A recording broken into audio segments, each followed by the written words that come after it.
Doing 6 to 8 reps to build muscle, then I'm sorry, but you'll never have guns like mine. No! But I really want guns like his. Please tell me how to get your guns. Lower rep ranges are great for building strength, Yeah. but when it comes to building size, not so much. Mostly because they don't allow for enough time under tension. Oh, for f***'s sake. Oh, I'm out of here.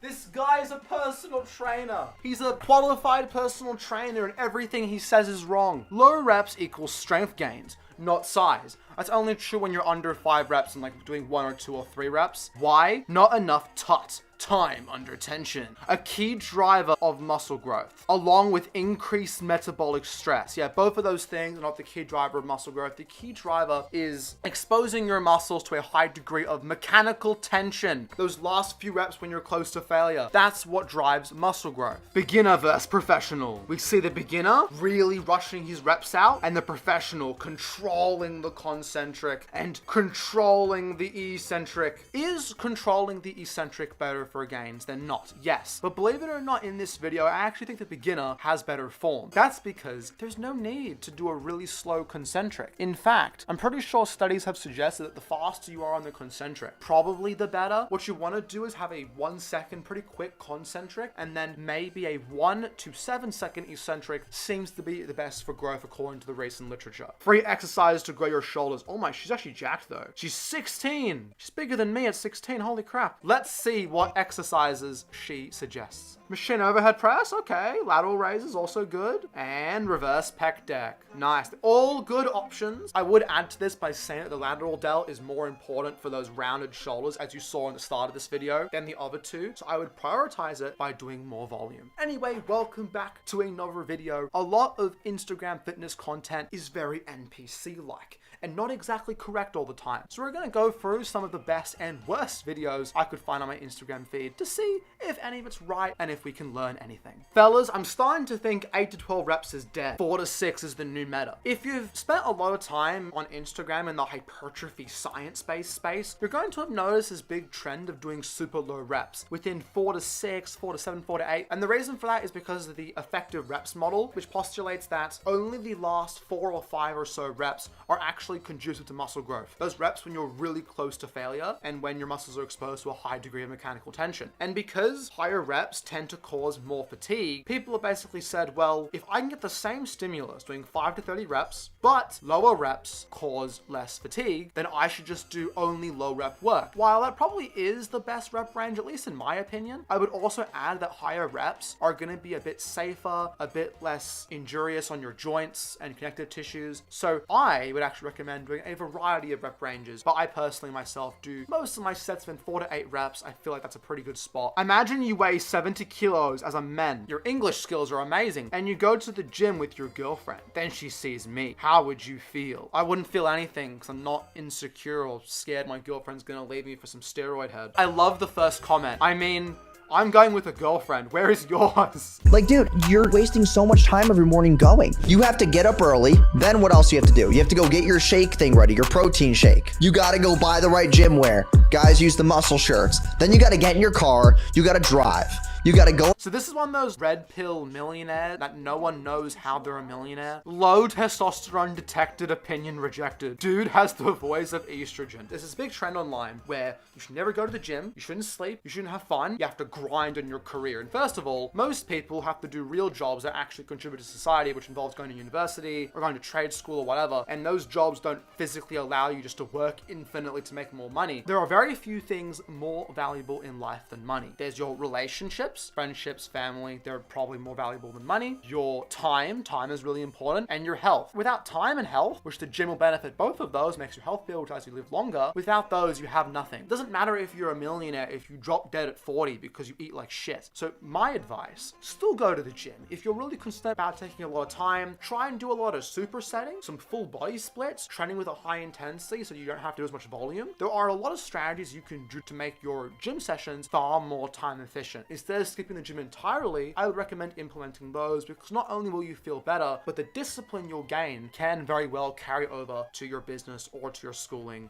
as well. Natties would have to take 3 rest days and a deal off, I assume that means deload, after this set. Drop sets are a pretty decent idea. They allow you to train to failure, take some weight off, and train to failure again. It's one of those time-saving strategies because you can have multiple approaches to failure in a very short amount of time. Bro's mad that he's juiced to the gills and still looks natty. That's why I would never go in gear. Well, first of all, it kills you. Second of all, I would hate to take steroids and realize that my genetics are so bad that I still look like this. Hey bro, you sure you ain't been sold fake gear? Buddy served us a nothing sandwich. Can't really tell if it's working. Let's go on this guy's account, see if he has any videos of him flexing or something. Steroids is cheating. I'll never take them. 2023 and 2024. I need more trend. I mean, he has grown a lot bigger, but guys, don't take steroids. I know you want to look really good, but building extra muscle is like literally the only benefit. The average bodybuilder lives to what, 48 years old? You die so much younger. It destroys your quality of life. Stay natural, guys. You have to progressive overload the hotness level of the girls you're talking to. You start with the ones. Once you can master that, you go to the two. Before you know it, you're talking to girls who are at your level. Yes, that's what I've been practicing in the real world. I made a bunch of new female friends at the gym. A lot of them are ones. Now I'm making friends with the twos. And soon, after I progressively overload enough, I'm gonna be at my level, the freeze. Hello everybody, and welcome back to another video on really bad, but also some really good gym advice by the Coach Greg himself. And this is a sequel to my last videos where I covered some horrible, horrendous gym advice on Instagram, and in today's video, we're going to look at some actually even worse advice than last time. So let's get started. Maturing in the gym is realizing RDLs are not a hamstring exercise. They fall in F tier. 6 out of 10 rage bait. You know, it's really generic and we've seen it 1,000 times before, but it still has the essence of what makes someone want to type a really mean hate comment on your post. And there's only two types of movements for your hamstrings: the RDL, or some sort of hip hinge movement, and then a leg curl. The leg curl might be slightly better objectively because it trains the bicep femoris short head of the hamstrings because it only crosses the knee joint. They are not an F tier exercise. An F tier exercise is one that either straight up doesn't work and produces no gains, or causes very little gains but causes a lot of fatigue, or it has a really high chance of injury. RDLs have a slightly higher chance of injury than some movements, but it's still relatively low. They are somewhat more fatiguing, but they produce so much hypertrophy in your hamstrings and your glutes and your adductors that no, they are not an F tier exercise. Come with me to train back. Today we woke up with some heavy snow, but there was no Jesse James West! We're gonna have some good gym advice to start off this video. Overhand pull-ups for 3 sets, okay. Underhand pull-ups for 3 sets, but that's the same. Lat pull down, that's the same as the pull-up. That's 9 sets.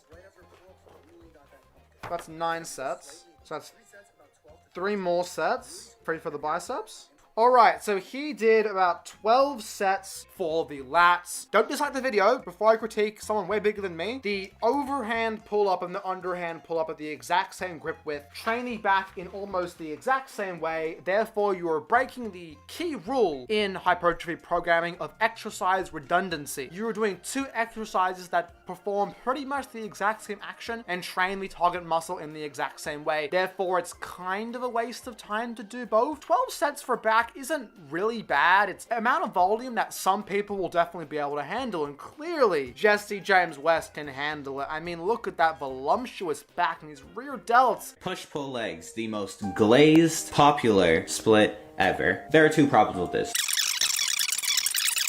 So if you are going to do a push-pull leg split, I recommend doing a hybrid. Okay, I'm going to stop him right there. People give a lot of very black and white advice nowadays. So when it comes to splits, the upper-lower split is trending. Everyone is glazing the upper-lower split. Therefore, this guy is going to say, oh, every other split upper lower is the best. Truthfully, as long as your split allows you to train 2 or 3 times per week and it lets you get enough volume in to get new maximum growth, it fits your schedule, which is really important, and you can recover from the volume and you can keep doing it again and again and again. It doesn't matter what split you do. Almost all of them will produce almost the exact same hypertrophy yield. It is a complete waste of your cognitive bandwidth to obsess over these really small variables in hypertrophy training that will have inconsequential results. If you train with a push-pull leg split 6 days a week. Is that too much for most people? Maybe, yes. Add an extra rest day in the middle. Upper lower is a good split. Is it the best? No, because there is no best split. The best split, and the one that you should do, is going to depend on your specific schedule and how much volume you can recover from specifically. Name one exercise where using a barbell is better than a Smith machine. I'll wait. The first comment, barbell bicep curls. The Smith machine forces you to kind of go up and down. So for bicep curls, yes, a standard barbell is going to probably be a bit better than a Smith machine. Honestly, this is one that's like very black and white blanket pieces of advice that you should probably just ignore. So deadlifts, you can do deadlifts with the Smith machine. You can do rows, everything. I mean squat, deadlift, shrug, rows, bench. Okay, you can do all of those with the Smith machine perfectly fine. I personally find that the specific movement path it forces me to undertake is quite uncomfortable. I use it for standing calf raises, but that's about it. Overall, once again, if you like the Smith machine, use it. If you like the free weight barbell, use it. If there is a difference in how much growth they produce, it's not a lot, I can assure you. Every time I see misinformation in this video, I'm going to belt one of these two creepers. Top 5 ways to avoid bulky muscle, as opposed to regular muscle, which is the same thing. High reps for toning / lean muscle. That's wrong! That's wrong! Avoid weight over 5 pounds. Unless you're an 89-year-old geriatric, you can lift more than 5 pounds. Stop when you feel any resistance. So the idea of looking toned simply just refers to having a moderate amount of muscle mass and being relatively lean. To achieve both of those things, your training is where you build the muscle. There's no such thing as building bulky or building lean muscle. And your diet is where you lose the body fat, which reveals your muscles and makes them look toned. Ever since I was a kid, I've been a gym. You need gear to get striated shoulders. Lifetime natural. Okay, well, bang! Bang! I don't believe you! I'm just joking. He might be natural. I have no idea. I've got some protein ice cream for these creepers, so after I finish belting them, I can reward them with some good protein ice cream. This one is the Twisted Healthy Treats Protein Pint. 30 grams of protein for about 275 calories. If you love protein, you love ice cream, and if you're like me, I'm addicted to these things, go get some. I'm gonna have some after I record this video, because it's really good. Things we are leaving in 2024. 10 to 12 reps. Push-pull legs, the Arnold split, and 2 to 3 sets. I don't know why you can't do 2 or 3 sets. Does that imply we're only doing 1 set per session or per exercise? The Arnold split and the push-pull leg split are both excellent splits. It's a common trend now to only do the upper-lower or full body split because apparently the human body is made of glass. Apparently, if you do one heavy set, your body goes, ugh, that was a heavy set of bench press, but ah, shit. The nervous system. We can't handle the fatigue that those 5 reps caused us. We can't recover. Shut everything down. No muscle growth. That was too fatiguing. You can handle more than 3 sets per workout, guys. In fact, I would probably say that for maximum gains, this is roughly the relationship between muscle growth and volume per session. But I would say do as much volume as you can, assuming you can recover from it. If you can recover from 6 sets, that will get you more gains than if you only do 4 sets. Doing another set is another chance to get a stimulus. If you do 1 more set, that will produce more muscle growth, assuming you can recover from it, of course. 10 to 12 reps, your central nervous system is not going to collapse into a million pieces if you do more than 7 reps because, oh, it's so fatiguing. You will be fine. Do the rep range you like the most. My max deadlift, 635 pounds. I hit this at 230 pounds body weight. This is 2.76 times my body weight. Eddie Hall pulled 1,102 pounds for 2.54 times his body weight. Now, does this mean I am proportionally stronger than Eddie Hall and my deadlift is more impressive than his? No, and you're stupid if you think otherwise. Yes, it does. What do you think the word proportionally means? Proportionally is defined as in a way that corresponds in size or amount to something else. If you lift 2 times your body weight, yes, you are proportionally stronger than someone who lifts 1.5 times their body weight, no matter what the absolute number is. That's what that word means. This comment says it best. Yes, it does mean you are proportionally stronger than Eddie Hall. He is still stronger, and I'd say 1102 is more impressive than yours, regardless of proportional strength. You're conflating two ideas. Y'all ready for this?